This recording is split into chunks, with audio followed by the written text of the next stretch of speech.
when a society goes for redevelopment, it's a must that a project management consultancy be appointed.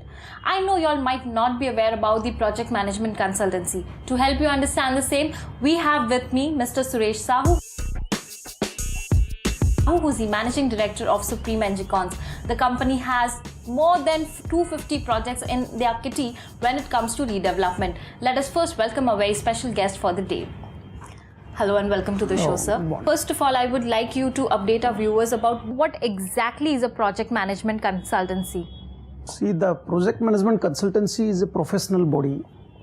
As per 3rd January 2009 guidelines of Government of Maharashtra, which is called as a 79A Housing Act. As per that act, the society, cooperative society who is going for redevelopment has to appoint a project management consultants. Without the project management consultants, whose short name is PMC, without PMC the entire process of redevelopment is illegal. So as per that guidelines, any cooperative society going for redevelopment has to appoint PMC before proceed further. So that is called, it is a professional body, a team of professionals like structural engineers, architects, legal consultants, society consultants, tax consultants. This is all about project management consultants. Okay. Sir, as you mentioned the constituents of the project management consultancy, I would like to know what is the role of project management consultancy as a complete body and the role of each and every individual. See, as I said, it is a not a single man job, it is a team of professionals. So like coming to the first structural engineer, his role is to check the design part when execution will be there, when developer is going to actually construct the building, that time whether the building is made safe design or not. The structural engineer role is that. Again, the entire supervision part while execution of work is there. So that supervision part comes into the structural engineer's role. Then second faculty is architects. The main and the important role of architect is to prepare a feasibility report of the society. Before proceed further, we have to show a feasibility project report to the society, mentioning that their project is feasible. So that architect role is to prepare that realistic feasibility report. And after that, as and when required during construction also, the architect role is that to check whatever design he has given, whatever elevation he has prepared. So accordingly the work is going on or not. Third, the main role in the redevelopment is a legal consultant's role, because so many litigations are going on, you might be knowing. So the legal consultant should be very strong. He should safeguard the society at every stage, starting from inception of the project to till occupation certificate. The legal consultant should be involved, whether it is a development agreement, whether it is an individual agreement, whether it is a power of attorney. So he has to safeguard the society's interest. And fourth faculty is a society consultants. When the new members will come in the redevelopment project, so how to insert them inside the existing society. And in the entire process of redevelopment, what is the society law, society act? For that we need a society consultants. Okay. And finally the fifth faculty is a tax consultant, because the members will get additional area, corpus fund, rent, whether it is taxable to the individual members or not. That we have to ensure from the tax consultant. At the same time, the developers' biodata will come with their financial standings. So we have to rank them. The tax consultant, the chartered accountant have to rank them. So and so developer is that much capable of doing this project, ranking based on their balance sheets and all those things. So all these faculties will come term by term as and when required to the project. Okay, so you mentioned about the feasibility report that is prepared by the architects. I would like to know what exactly it is. So it is a basic calculations, the feasibility report. Suppose I will give you an example. Suppose the plot is of 10,000 square feet. So what maximum area we can get? That is called FSI, floor space index. Correct. So what FSI we are getting? What is the total area we are getting for construction? And what is the cost involved? Suppose we will give it to any developer. Then what are the cost involved? Suppose TDR cost is there, construction cost is there, developers, architects, legal consultants, uska professionals, that cost is there. Then other corpus are there, BMC expenses are there. So we have to chalk out all the cost in the left hand side, and right hand side, after giving additional area to the existing members, the balance area he has to sell in the open market. So what revenue he is getting from the open market? Suppose the cost is 100 crore and he is getting the revenue of 120 crore. will show you at this level, the architect will show that 20 crore profit is there.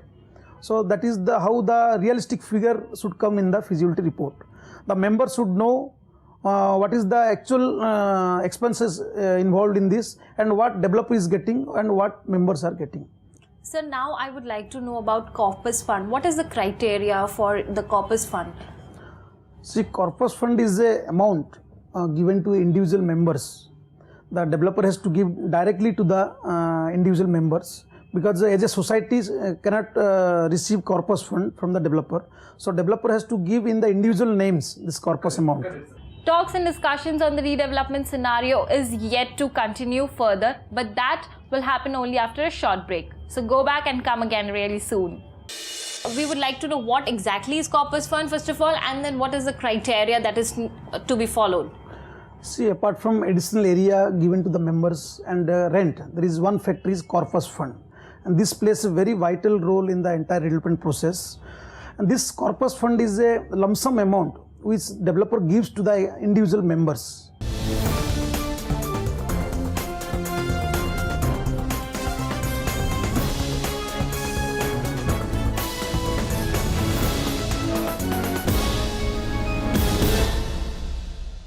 Welcome back to Expert Advice. We are in conversation with Mr. Suresh Sahu, who is the Managing Director of Supreme Engicons. Let's take this conversation further with him. So sir, tell me, we would like to know what exactly is corpus fund first of all, and then what is the criteria that is to be followed. See, apart from additional area given to the members and rent, there is one factor is corpus fund, and this plays a very vital role in the entire redevelopment process. And this corpus fund is a lump sum amount which developer gives to the individual members. It always goes from directly to the individual members in the name of individual members. And this corpus fund, while going for redevelopment, we calculate it.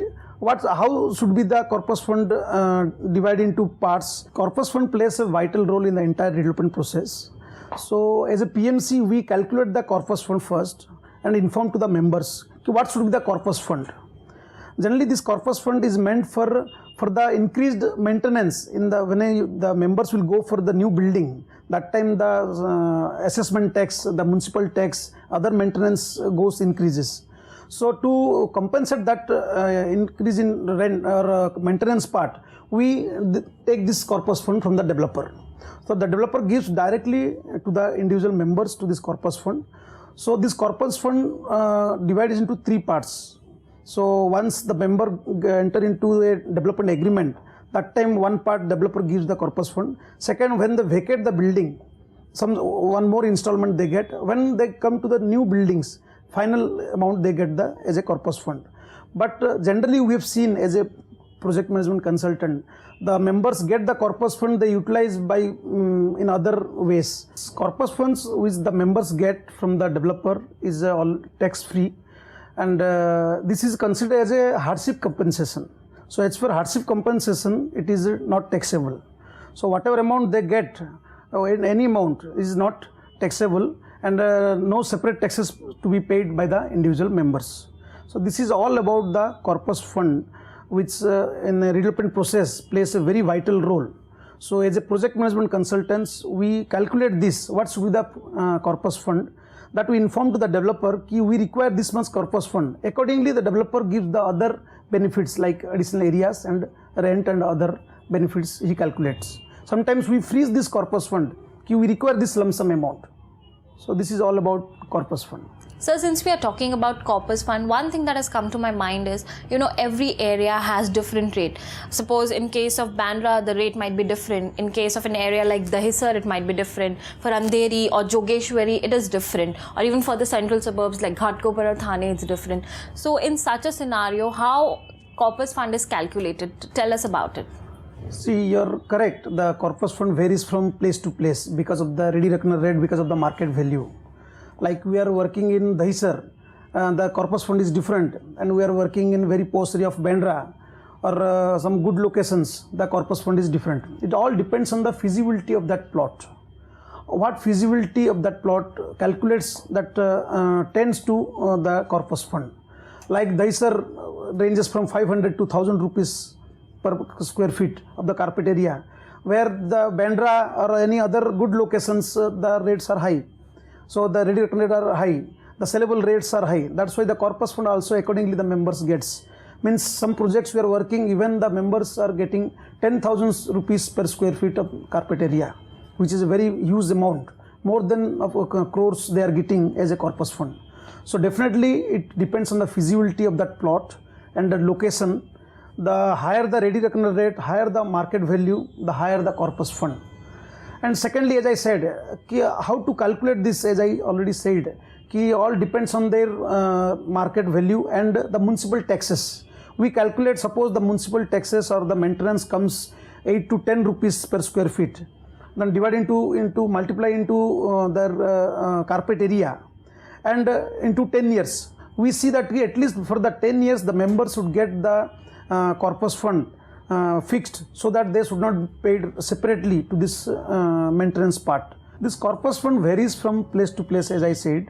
So I will give one more example. At Chembur, we are doing two societies dividing into single compound wall, where one society is getting 1800 rupees per square feet as a corpus fund. The other society, which is just neighboring, they are getting 4500 rupees. This is the peculiar case because the consumption of FSI is less and more. The society which is getting more corpus fund, they have utilized less FSI, they are consumed less carpet area right now. And the society which is getting less corpus fund, they have utilized more FSI, more area. Sometimes this also plays a vital role. When the society getting less corpus, this particular Chembur society, they came to us, why we are getting less, our neighboring society is getting more. So then we explain them, because of your consumption, because of your feasibility, this your corpus fund varies and lower down. So sometimes this also plays a vital role while calculating the corpus fund, and it again varies to the plot to plot and considering the feasibility report. Viewers, Mr. Sahu just gave us an example of an area like Chembur, wherein there are two adjoining buildings. One is getting corpus fund of rupees 1800 per square feet and the other is getting 4500 per square feet. Why such a difference? Let us understand from Mr. Sahu himself. So tell me, how is that possible? As I said earlier, this society, one society is getting 1800 rupees corpus, the neighboring society is getting 4500. The society which getting 1800 rupees corpus fund, they have consumed their FSI more because of the road setback. The plot area, whatever the plot area is there, they are consuming more because they have already utilized some more area because of the road setback. They have already taken the benefit of road setback longer, means 33 years back.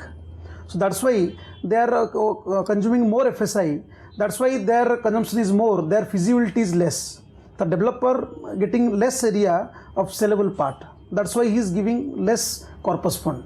Whereas the neighboring society, 4500 rupees is getting, they are consuming one FSI only. Whatever their plot area, they are getting, utilizing the carpet area equivalent to the plot area. That's why the feasibility is more, the developer is getting more area to sell. That's why he can compensate more money as a corpus fund. So this is the basic difference. Apart from that, the other benefits are there, like additional carpet area, rent, they all are same. So this is the difference where the developer getting less area, that's why giving less corpus fund, and he's getting more area for sale part, that's why he's benefiting to the society more. Talks and discussions on the redevelopment scenario is yet to continue further, but that will happen only after a short break. So go back and come again really soon. How much percentage the builder gives the additional area to the society members? See, again it depends on the feasibility of that plot. How much additional area we should get. Again the developer decides.